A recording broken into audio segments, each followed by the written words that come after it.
চৈত্র মাসের শেষ দিক। নববর্ষ প্রায় দোরগোড়ায় এসে গেল। গরমটা যেন একটু বেশিই পড়ছে আজকাল। রোদটা এমন কড়া যে সকাল থেকেই জানলা দিয়ে আগুন ঢুকছে ঘরের ভেতর। আর সেই আগুনের ঝলকানিতে মাথায় আগুন জ্বলছে রাতুলের মা সুতপা দেবীর। আর জ্বলবে না বা কেন?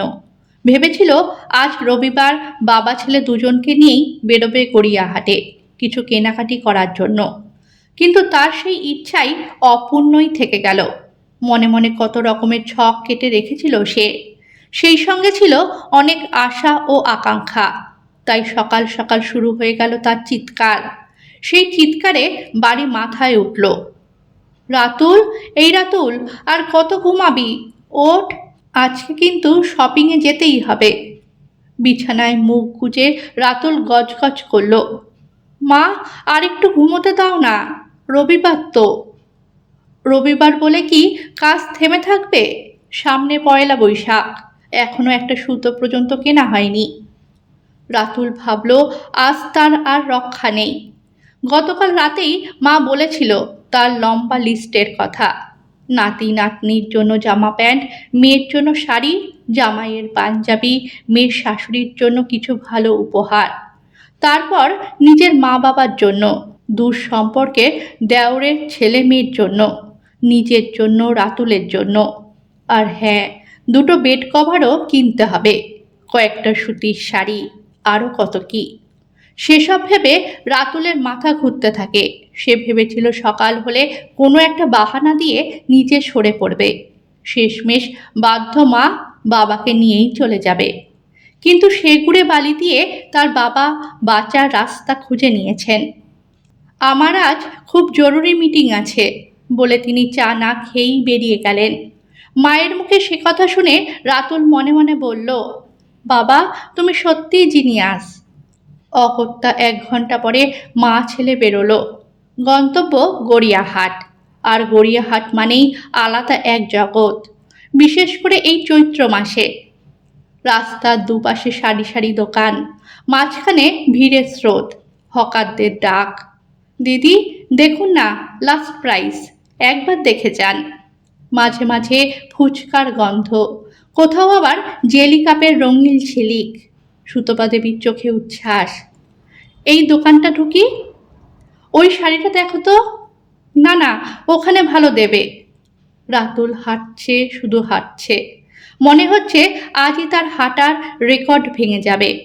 একটা সময় এসে সে একটু থামলো, ঘাম মুছতে মুছতে চারদিকে তাকালো। আর তখনই তার চোখ আটকে গেল রাস্তার ওপারে দাঁড়িয়ে একটা মেয়ের দিকে। হালকা নীল রঙের কুর্তি, খোলা চুল, কপালে ছোট্ট টিপ, মুখে সেই চেনা শান্ত হাসি। ঐশী! হৃৎপিণ্ডটা যেন হঠাৎ জোরে ধাক্কা মারল। ও এখানে? কত বছর হয়ে গেছে, 5 কিংবা 6, শেষবার যখন দেখা হয়েছিল। সেটা ছিল ঝগড়ার মধ্যে দিয়ে কলেজের দিনগুলোর কথা মনে পড়ে গেল তার। একসঙ্গে ক্যান্টিনে বসা, বৃষ্টিতে ভিজে বাড়ি ফেরা, ছোট ছোট ঝগড়া আর খুনসুটি। কিন্তু একদিন একটা ভুল বোঝাবুঝি সব শেষ করে দিয়েছিল।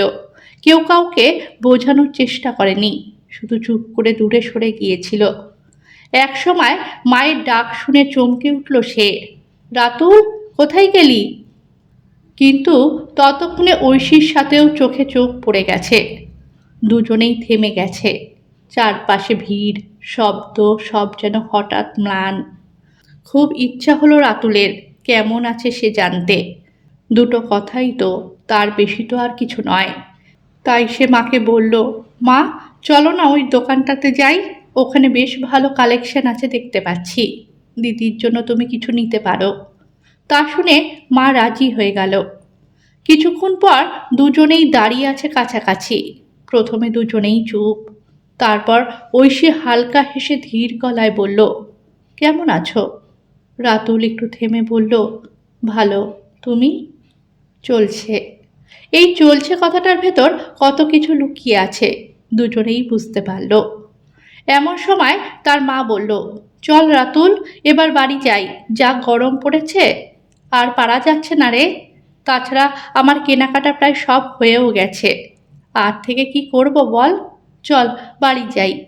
রাতুল ওর মায়ের কথায় সম্মতি জানিয়ে ঐশীর দিকে এক ঝলক তাকিয়ে রওনা দিল বাড়ির উদ্দেশ্যে।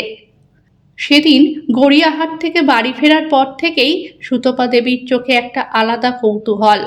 ছেলেকে তো তিনি চেনেন, আজকের রাতুলটা যেন অন্যরকম, চুপচাপ, একটু অন্যমনস্ক, মাঝে মাঝেই যেন কোথাও হারিয়ে যাচ্ছে।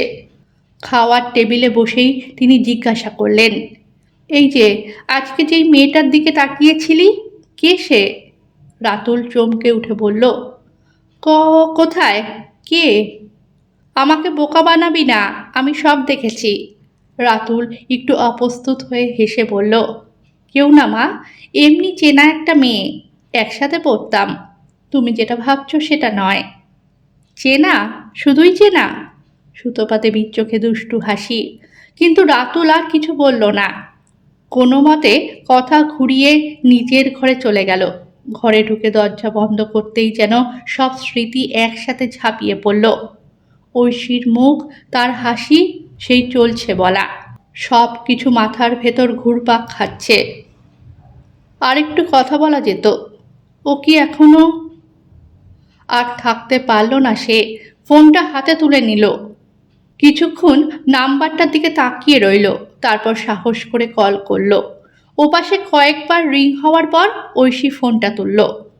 হ্যালো। ঐশীর গলা শুনে রাতুলের বুকটা কেমন যেন হালকা হয়ে গেল। তারপর গলাটাকে একটু ঝেড়ে নিয়ে বলল, আমি রাতুল। কিছুক্ষণ চুপ থাকার পর একটু হেসে ঐশী বলল, জানি। সেদিনের কথা সেদিনেই শেষ আর হয়নি, তা গড়িয়ে চলল দিনের পর দিন। তাদের দেখা হতে লাগলো, কখনো কফি শপে, কখনো পার্কে, কখনো শুধু রাস্তা ধরে হাঁটতে হাঁটতে।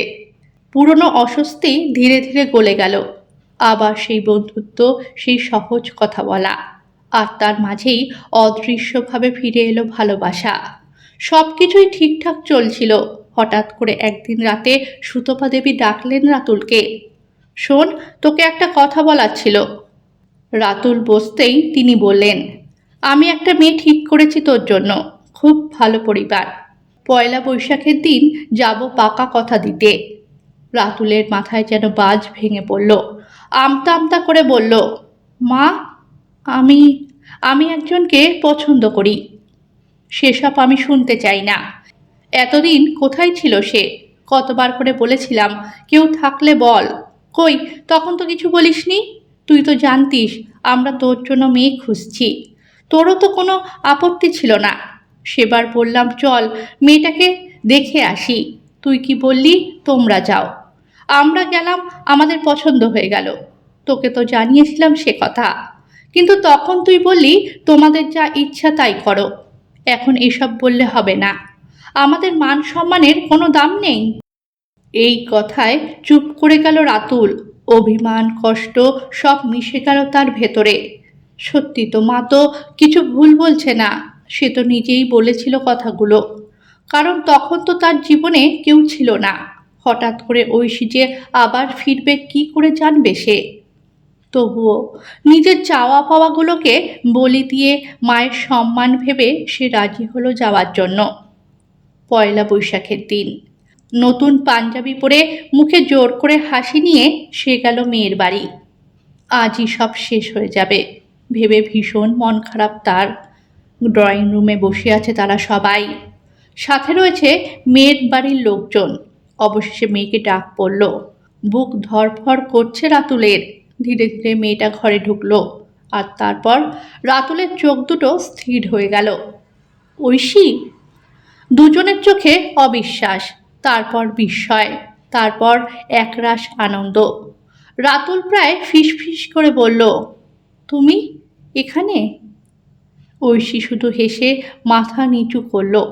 ঠিক তখনই সুতপা দেবী হেসে বললেন, কি রে, সারপ্রাইজটা কেমন দিলাম? রাতুল অবাক হয়ে মায়ের দিকে তাকিয়ে বলল, মানে?